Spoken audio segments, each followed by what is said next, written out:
আসসালামু আলাইকুম রহমতুল্লাহ। সার্জিসের রাজনীতির ঢোল মনে হয় বেজে গেল।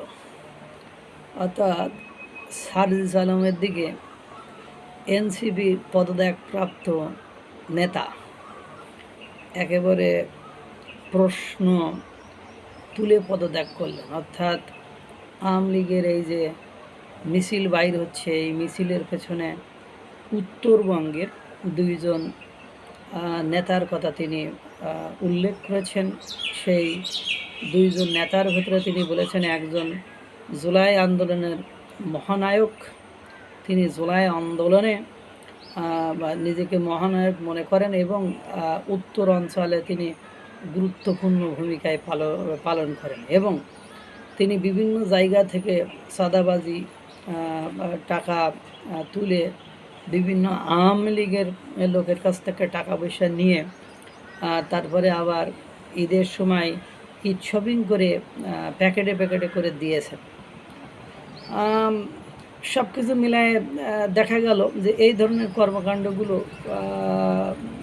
সার্জিস আলমই করেছে এবং এদিকে পিনাকি আবার সার্জিস আলমকে নিয়ে কথা তুলেছে। সে আবার বলেছে যে মার্চ ফর গাজা, সেখানে সার্জিস আলমকে দেখা যায়নি, হাসনাত আবদুল্লাহকে দেখা গিয়েছে এবং হাসনাত আবদুল্লার সাথে সার্জিসের সেখানে থাকার কথা, কিন্তু তাকে দেখা যায়নি। সে হয়তো বা আওয়ামী লীগের লোকেদের পুনর্বাসন করছে, তাদের সাথে আঘাত করেছে, এই ধরনের কথাবার্তা বিভিন্ন মহল থেকে উঠছে এবং যে একজন এনসিপি থেকে পদত্যাগ করেছে সে তো ডিরেক্টলি সেই কথাটাই বলেছে।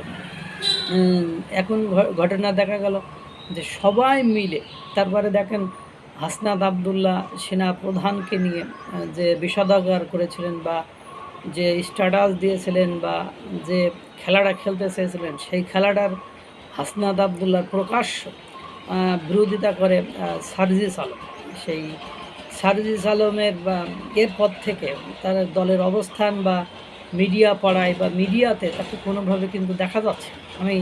আমি এটা খেয়াল করছি যে স্পেসিফিকভাবে বিগত 10-12 দিন 15-20 দিনের মধ্যে ঈদের আফটার ঈদুল ফিতর আপনারা তাকে সেইভাবে কোনো মিডিয়ায় দেখছেন কিনা, বা সেইভাবে আগের যে একটা হুঙ্কার ফ্যাসিবাদের পতন হবে, ফ্যাসিবাদে করবো তা করবো, হ্যাঁ, আওয়ামী লীগের সকাল বিকেল দুপুর যে গালিগালাজ করে পড়ে, আওয়ামী লীগের যে 14 গোষ্ঠী উদ্ধার করে ফেলায়, একসময় আওয়ামী লীগের এই ভক্তকুল, আওয়ামী লীগের এই শিষ্য যে হলো আওয়ামী লীগ, বঙ্গবন্ধু শেখ মুজিবুর রহমান যে কি বিশ্বের লোকদেরকে যিনি জানিয়ে দিয়েছিলেন, সেই আপনার সার্জিস আলম যদিও কালের পরিবর্তনে, সময়ের পরিবর্তনে পল্টি খেয়েছিল, কিন্তু একটা কথা মনে রাখতে হবে, আপনি পার্টি খাইলে বা আপনি একটা দলকে বাদ দিয়ে আর একটা দলে যখন যাবেন, তখন ওই দল আপনাকে সবসময় মির্জাফর মনে করবে। কারণ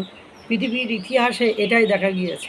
যেমন ইমাম হাসানের স্ত্রী জয়নাব ইমাম হাসানের সাথে বেইমানি করে তাকে বিষপান করিয়ে যখন ইয়াজিদের ওখানে গিয়েছিল বা ওখানে গিয়েছিল, তখন কিন্তু তারা কি করেছিল, তারা জয়নাবকে মেরে ফেলে যেতেছিল, মানে হত্যা করেছিল। যে কয়, তোমার স্বামীর মতো এরকম একটা ভালো লোকের সাথে তুমি বেইমানি করতে পারো, তাহলে তুমি তো আমার সাথেও বেইমানি করতে পারবা।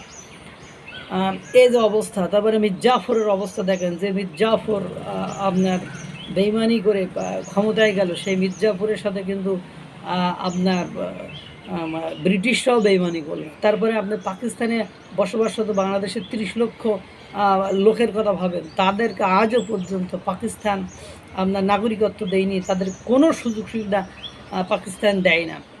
শুধু মানবতার খাতিরে হয়তো বা কোনোভাবে বেঁচে থাকার জন্য হালকা যে সুযোগ সুবিধা দেওয়া যায় সেটা দেয়।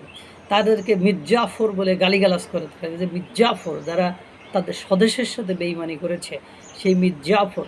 এগুলো ক্ষমতার সার্জিস আলমের আগের যে ভূমিকাগুলো আওয়ামী লীগের সময় ছিল বা তার পিতার যে ভূমিকা ছিল, তার পারিবারিক যে ব্যাকগ্রাউন্ড, এই সবগুলো ঘেটে দেখা গিয়েছে সে বা আপনার কোনোভাবে যতই এনসিপি বলুক, যতই ওরা বলুক, সার্জিসকে আউট করা হবেই। তাই সে যে কোনো পলিসিতে, এবং সার্জিসও তার আগের ধাঁচ থেকে ওই ধাঁচে যে আগে যে স্টাইলে আগে যে সুযোগ সুবিধা, এখন হয়তো বা অর্থনৈতিক সুযোগ সুবিধা সে পেয়েছে বা অর্থ আয় রোজগার করতে পেরেছে, এবং মানে এদের বিরুদ্ধে দেখা যায় এমনভাবে তথ্য আদি সংগৃহীত হয়েছে যেগুলো পরে তাদের জন্য একটা বিপদের কারণ হয়ে দাঁড়াবে। তারপরে আবার বিয়ে শাদী করছে বিএনপির বড় নেতার, সব কিছু মিলায়ে মানে বর্তমান সময়ে সরকার এবং সরকারের যে ছায়া বা যাদের যাদের যাদের সরকারের ছত্রছায়ায় যারা লালিত পালিত হচ্ছে বা সরকারের ছত্রছায়ায় যারা আছেন,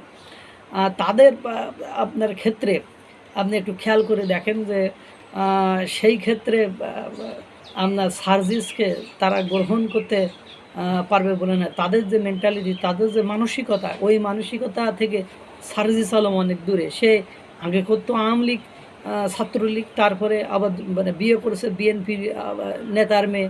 সুতরাং সে কোনোভাবে ওদের সাথে অ্যাডজাস্ট করতে পারবে না। এবং এরা যা শুরু করেছে সার্জিসের রাজনীতি, আমার যা মনে হয় মানে ঢোল বেজে গিয়েছে, অর্থাৎ মানে সমাপ্তির যে ঢোল সেটা হয়তো বেজে গিয়েছে। শোনেন, বেইমানি করে এভাবে রাজনীতির মানে ক্ষেত্র পাল্টে আর একটা রাজনীতি যে স্প্লিটিং গ্রুপ হইলে তার ভবিষ্যৎ খুব বেশি, ইতিহাস ঘেটে দেখেন, খুব বেশি ভালো কখনো হয়নি। আল্লাহ তাআলা সকলকে ভালো রাখুক, সুস্থ রাখুক। আসসালামু আলাইকুম ওয়া রাহমাতুল্লাহ।